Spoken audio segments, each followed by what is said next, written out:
Welcome to Sex, Love and Science with Lauren Muratore, clinical psychosexual therapist and relationship expert. This podcast explores sexuality, relationships, and the many facets in between, aiming to normalize sexual conversations, issues that we all face. Let's take the taboo out of sexuality and open up the conversations for a better sexual existence. I would like to begin by acknowledging the traditional owners of the land on which we are meeting today, the Wurundjeri people of the Kulin Nation. I pay my respects to their elders, past, present, and emerging. Welcome back to Sex, Love and Science. I'm starting out season 4 a little bit later than usual, saying thank you everyone for bearing with me, being patient, and I'm getting the ball rolling again. Today I have the lovely Jessie here from all the way from Perth. Are you in Perth, Jessie? Yes, I am. And you're a trauma hypnotherapist, which I find absolutely fascinating.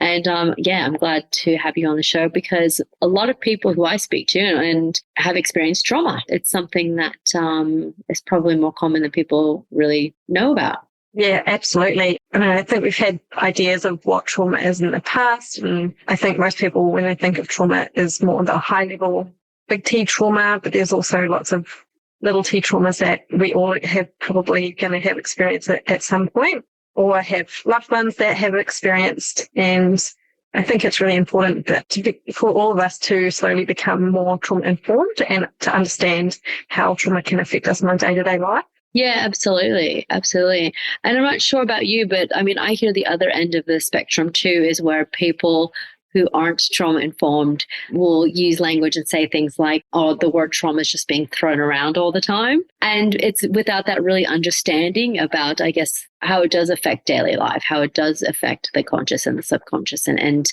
people's lived experiences and their schemas and et cetera, et cetera. So, I mean, do you hear people kind of talk like that as well? Yeah, I do. And it's a good thing and a bad thing. And I guess it's true and not true all at once because we are, I guess, in a stage where we're finding out more about trauma and people are starting to realize, oh, actually, I think I have experienced some trauma in my life. And then I think there is, because it is becoming sort of a buzzword in social media and I guess in our media as well, just like watching TV shows and things like that, it can get overused too. So I think, it's just about finding a balance with it. I think like all things, when you start off, when there's been a suppression of talking about trauma, and you kind of let the pendulum go and then it swings hard in the other direction, so there's probably like an overabundance of talking about or making things trauma when sometimes they're not. I think also too, there's like the clinical side about, I'm not a psychologist, but, trauma as it relates to causing things like PTSD and CPSTD and those sorts of things. So I can see where it can be overused and see where it can be underused as well. Yeah, no, interesting just to get your perspective. So tell me, how did you kind of, I guess, find your path, right? Because I guess hypnotherapy isn't really, I would say it's not really well known. No, not at all. And I think there's still a lot of stigma around hypnotherapy. When people think of hypnotherapy, they think of stage hypnosis and clicking like a chicken and mind control. And, if they think of it for therapeutic purposes, they might think of it for quit smoking or weight loss. And it's actually got a lot more applications than that. And it's very, very flexible. Not all hypnotherapy is created equal. So if you've had, not a very effective experience with hypnotherapy, then there can be a couple of reasons for that. But yeah, it is a very diverse. Like there is a lot of stuff that you can do with hypnotherapy. So the way I got into it was through my own lived experience. I had been through quite a bit of childhood trauma, and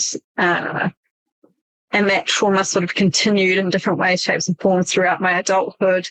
And then it came really came to like a tipping point in my life when I lost my little sister. And that triggered a whole lot. I guess that really triggered my CPTSD to just come flooding in. And I was really, really struggling for a couple of years after she passed. And then I decided, well, look, I was kind of walking this tightrope of, did I want to be here? Did I not want to be here? And I decided that if I was going to have to be here this long without her, then I was going to have to find a way to make it a life worth living. And that's what led me down, I guess, a healing pathway for, I think, the next 8 years or so. I tried so many different things, from standard talk therapy to acupuncture, Reiki, energy healing, naturopathy, homeopathy. Like, I tried so many things, and everything was a bit of a stepping stone, like a small step to this, a small step to that.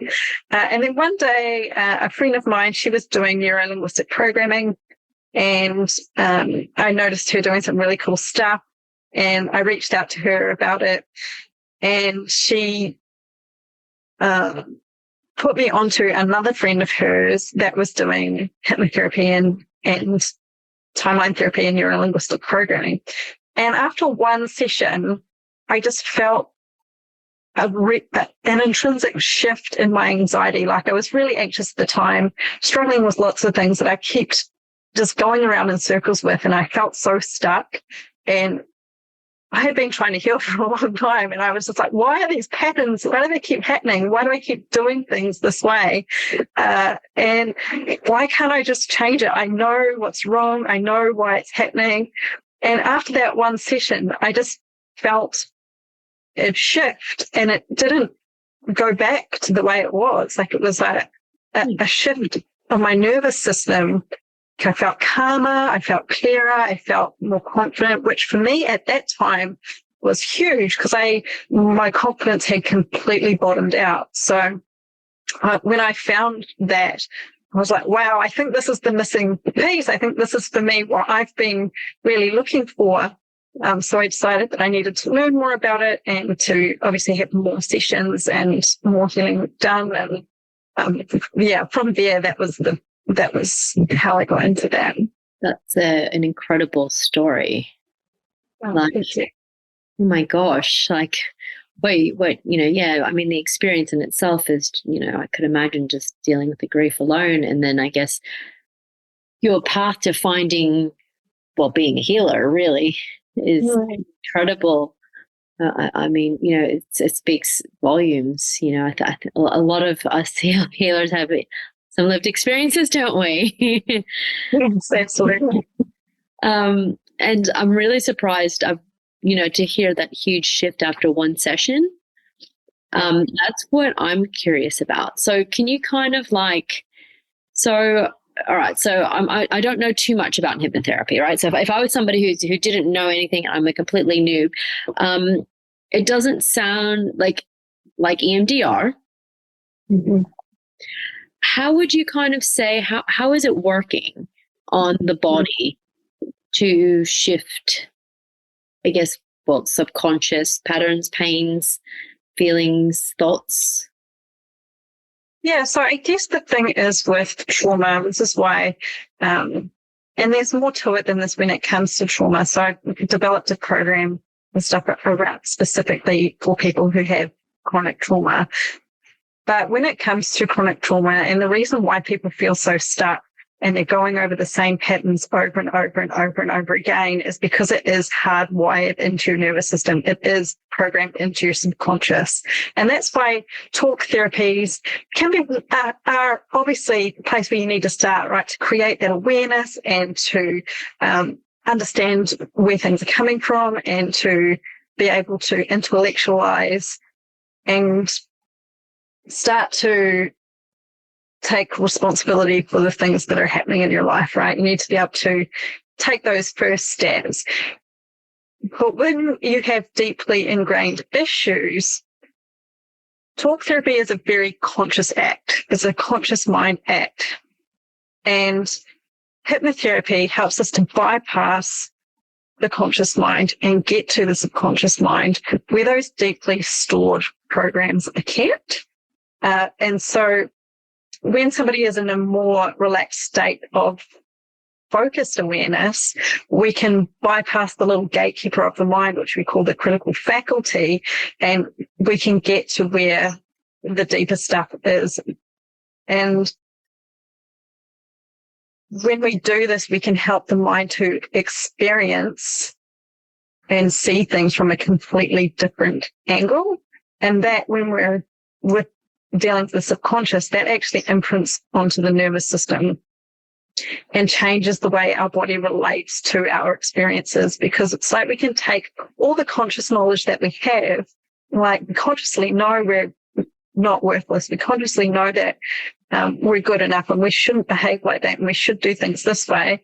But it's like unconsciously, our subconscious tells us a different story. Our subconscious tells us that we're still being threatened, that we're still no good. And so the hypnotherapy process kind of takes all the knowledge that we have in our conscious mind and it allows our subconscious to absorb it, and it like updates the subconscious with our new ways of thinking, because our subconscious is actually programmed when we're little. And that programming doesn't actually change very much unless you do stuff like this. It only really changes if you experience traumatic events. Yeah. And we're obviously wired to remember traumatic events more than we are to remember good events. So if you want to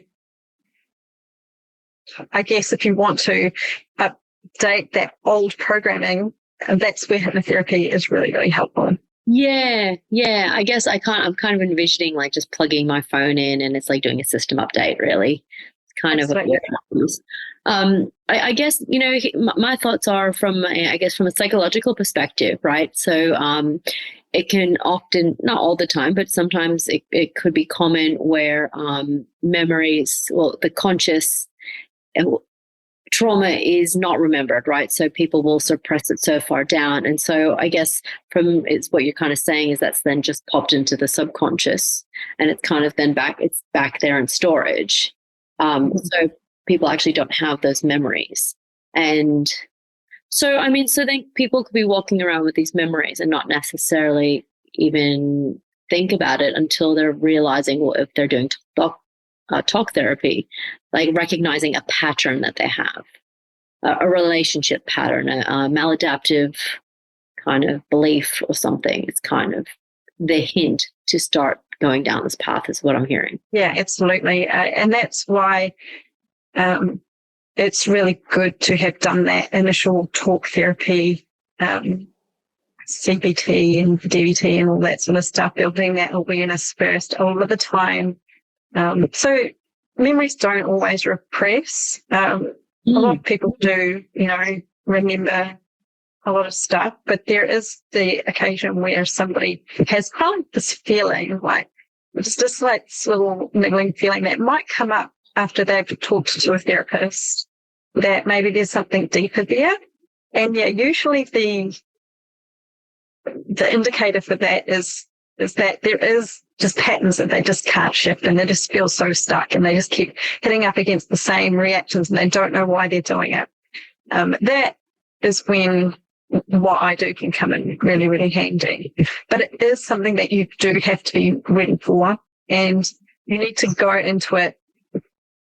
If you do have that sneaking suspicion that maybe you've experienced something that you've repressed, understanding that some stuff might come up. I don't usually suggest it to as for as deep as I go, and not all hypnotherapy is like this, but my style of hypnotherapy is to get to that very root cause, is to have done some pre-work. Yeah. Yeah. Okay. And do you work only in person, or is this able to be done via telehealth? Yeah, I do all my sessions over Zoom. Oh, do you? Okay. Yeah. Yeah, so it's very easy to do. The style of hypnotherapy that I do is basically just a conversation between me and the participant with their eyes closed, and they go into a relaxed state, and they don't even really know they're going into it.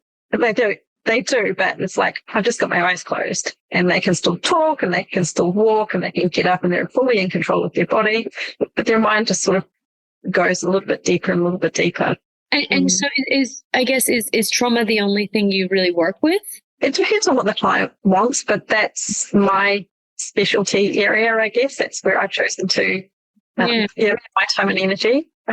Well, I mean, that's so fantastic to hear, because not just everybody specializes in trauma or is trauma informed, and it sounds like it is a wonderful avenue where people still might be feeling stuck, whether they've been like down the talk therapy route, or maybe if it was a sexual issue, a sexual previous experience.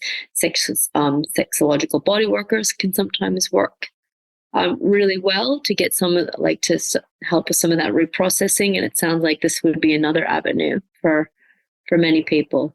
Yeah, I definitely dealt with and help people work through quite a bit of sexual trauma. I think the reason why I am really passionate about helping people move through trauma is because I personally felt so broken after all my experiences. And I know that it can be a really, I guess, confronting thing or scary thing for a lot of therapists to deal with. And I just wanted people to know that, yes, we obviously have to be very careful when we're dealing with trauma, and that has to be very trauma informed, and there's got to be a lot of consent and a lot of explaining and a lot of care taken in the process. But my personal, I guess, ethos is that people aren't broken, and that it's, I'm not personally scared of going down that pathway with you.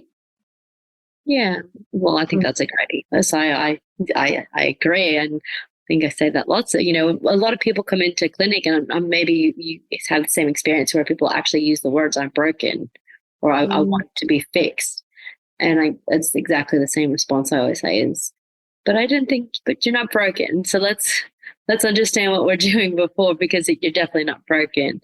And holding that space. I'd imagine, though, the level of space that you'd have to hold would be tremendous, especially if it's, via Zoom only. And I'm really curious, like how, if you're putting people at that kind of relaxed state, and they're working on that deeper level, how do you ensure that there's not aftercare, and do people kind of relapse or go, "Oh my gosh, this came up for me straight away"? Yeah, I think the process, like, I go very, very slow, and it is obviously a case-by-case basis of understanding where the client is at. And there is an integration process afterwards, because the subconscious has to kind of reprogram itself and catch up with the conscious mind. And this can take, depending on how big the shift or change was within that session, it can take a couple of weeks for them to integrate that big change. There'll be grief that comes up. There might be some sadness and some anger and some realizations that come up. So my aftercare process is, like the client always has access to me, business hours, of course, there's some boundaries around it, via WhatsApp, and I sort of check in on them, and they can message me at any point if they need to just talk through anything. So I like to provide, I guess, a bit more access between sessions, to make sure, because I know it's a very intense process, just to check in and make sure that they're okay. And it's also why I have a set program, because we need to be able to go through like start to finish. We can't sort of get halfway and then stop the process. Like, you can, but that's when, I guess, those relapses can happen. The other important thing to understand is just being really ready to do it. And you have to sort of keep taking that responsibility is maybe the wrong word, but it's an emotional roller coaster, and it sometimes gets worse before it gets better. And you have to be willing to push through those tough, challenging parts. And if you kind of back off when it gets hard, that's when, you'll probably go backwards and not make the progress that you want to make. So it definitely is a journey that we go on with the client, and everybody's journey is unique and different. But if you're willing to keep working through the fears that come up, keep working through those little roadblocks, you do get there eventually. And it takes different amounts of time for most people. But I would usually say that the program, like the 10 sessions plus a couple of 2 other sessions, can really make a massive difference in somebody's journey. Yeah, wow. Okay, so the program, it's about 10 sessions to kind of really get as deep as you were kind of saying, and plug the phone back in and and recharge. Yeah, absolutely. So there is about 10. We do a detailed personal history at the start, which is about it's 2 4-hour sessions. Sorry, 2 2-hour sessions, which is 4 hours. And that's where I just get all the background information of the client. And that's why you have to be ready, because we go kind of deep into all the detail. I want to learn as much as I can about you and your journey. And then there's 10 hypnotherapy clearing sessions, trauma clearing sessions. And then there's a final wrap-up session at the end where we go through and build you your own personal toolkit that you need to help you to navigate the ups and downs after that. But I find around like session 7 is when someone will start to turn that corner. Yeah, wow. This is amazing. I'm curious, just from the therapeutic element, is right, like sometimes, I can have somebody in for 2 sessions and we can get some really good work done, right? Because it's just flowing, or they're really bringing in the right pieces. Some other people can come in and they might not disclose that one nugget until session 15. So if you're kind of collecting as much data as you can and say that, 2 sessions, 4 hours, does somebody go, oh yeah, well, there was also this, and then this and this and this, and it's related but not related, but you're like, wow, that kind of is even bigger than I suspected. Yeah, that can happen. That can happen, especially if you're hitting a block and you're like, oh, why aren't we being able to move past this? And then the client might say, oh, by the way, this happened. And I'm like, oh, that explains a lot. But usually when someone will come to see me, they are ready to disclose anything and everything at that point. Yeah. Well, I guess I'm just kind of touching on people who maybe sometimes, not that they're not ready to, but they kind of forget. Or it's like that memory where they're like, oh yeah, I forgot, we've been talking about all this stuff, or, this came to mind and I forgot about this that happened 30 years ago. Yes, that definitely does happen. And it's pretty interesting when it does. And sometimes it's more about them having a light bulb moment and thinking and putting a piece together, like a missing piece in there, and they draw the dots finally and they can see, oh, and it just all clicks into place. So that is all part of the process that I love as well, helping the client to piece things together in their mind. Yeah. And I'm curious too, is if you work, I guess, maybe on a referral basis, I want to say, with therapists. I've got, say, pelvic floor physios who I work well with, because I know, these issues are presenting, and I know this pelvic floor physio, and I will work really well on, and it's kind of a holistic way of looking at something that somebody's bringing in. Do you kind of work with specific therapists or psychs or counselors to kind of take that holistic approach? Yes, absolutely. So it can work really well alongside therapy and to support psychologists and counsellors within their work if they do have clients that are hitting up against those same barriers, and they've been through sessions, the client is self-aware that they're taking the actions, but they need to take, but for some reason they just can't seem to act different. And that's where what I do can come in really, really helpfully to help that client to, because when the client gets to that point, it's really hard for the therapist, it's really hard for the client, because everybody's sort of at a loss of how do we move forward, and the client might start to feel like a failure, like they've failed therapy and they're just too broken. And this is about providing, I guess, an alternate way and a different approach.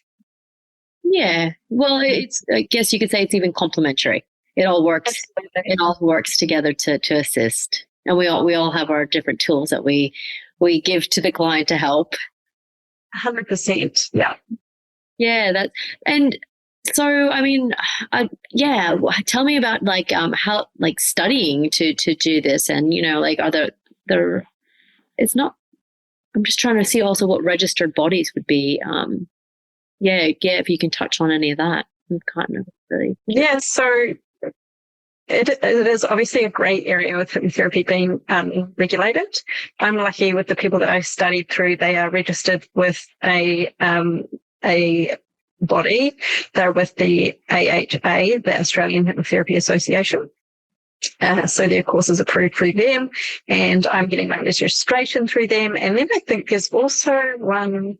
Well, there's quite a few. There's like the Australian Natural Therapies Association you can be registered through. There is the Australian Association of Hypnotherapy and Psychotherapy, and that's the one that doctors, they refer from that database. So there are quite a few, and supervision hours and things like that as well to help to regulate the industry.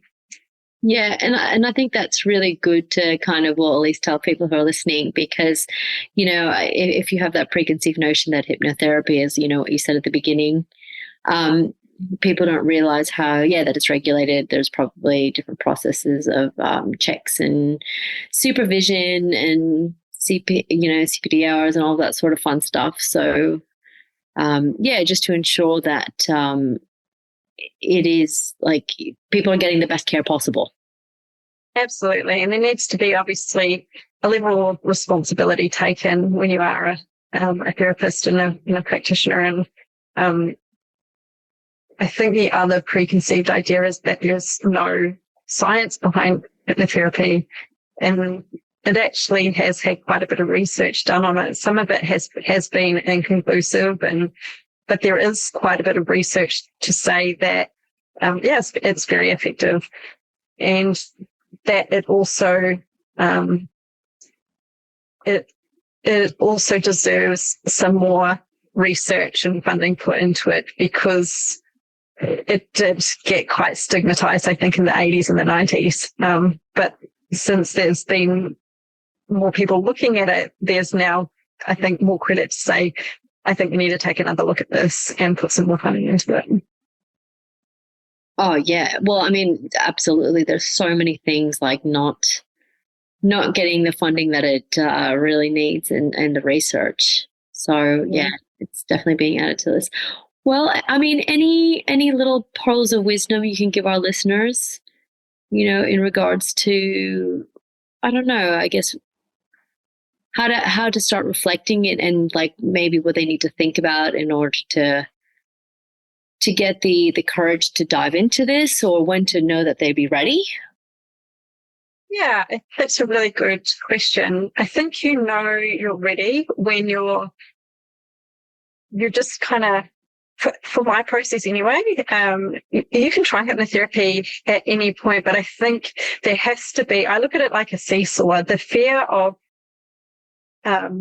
change has to be outweighed by the desire to change, because the fear of change is actually it's a very real thing, right? The fear of change is you're in, even though what you're doing in your life, the patterns, etc., that you maybe stuck in are maybe hurting you and unhelpful.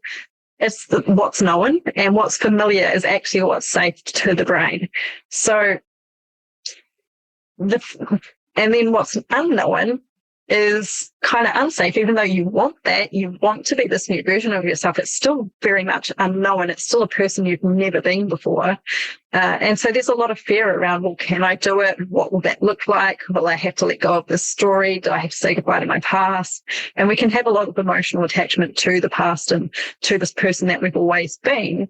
And it can be hard and scary to think about letting that all go. So I think there's always going to be a natural fear of doing that. But the desire to change needs to kind of outweigh that fear. And when you've hit that point where your desire or your fear of staying the same is bigger than the fear of change, that's when I think you know that you're ready. Yeah, that's a fantastic visual, is that seesaw. You know, and when the fear of staying the same is far greater. I think that's a fantastic way to kind of to end this show, because while if that's not motivating, I'm not really sure what could be, right? And I love how you're touching on making the unfamiliar familiar and the familiar unfamiliar. Yeah, and that is also part of the process that we go through, is just really kind of focusing on where do you want to go as well, so you can familiarize that new pathway that you're heading down. Yeah, awesome. All right, so tell us, where do we find you if anybody wants to get in touch, make a session, make a booking, ask some questions? Yeah, sure. So I have a website. It's www.traumatransformed.com.au. And I'm on Instagram, which is Jessie Reynolds _trauma hypnotherapy or trauma therapy. So I'll have to give you the proper details. I'm kind of in the middle of rebranding. And then I'm also on Facebook, Jessie Reynolds Trauma Hypnotherapy, and on LinkedIn, Jessie Reynolds Trauma Hypnotherapy. Awesome. Well, thanks for being on the show, Jessie, and for kicking it off and bringing some, because we haven't spoken about hypnotherapy yet. So it's awesome to kind of like talk about something that we haven't yet, and to shed some new light on something that people might have, a negative opinion about. And so just kind of getting it out there. So thank you for hopefully debunking some myths. Thank you. It's been my pleasure, and thank you for having me on and being open to talking about it. It's awesome. Absolutely. And for those of you listening, I'll pop all of Jessie's info in the notes, so it'll be there for you. All right. Well, thank you again. Thank you.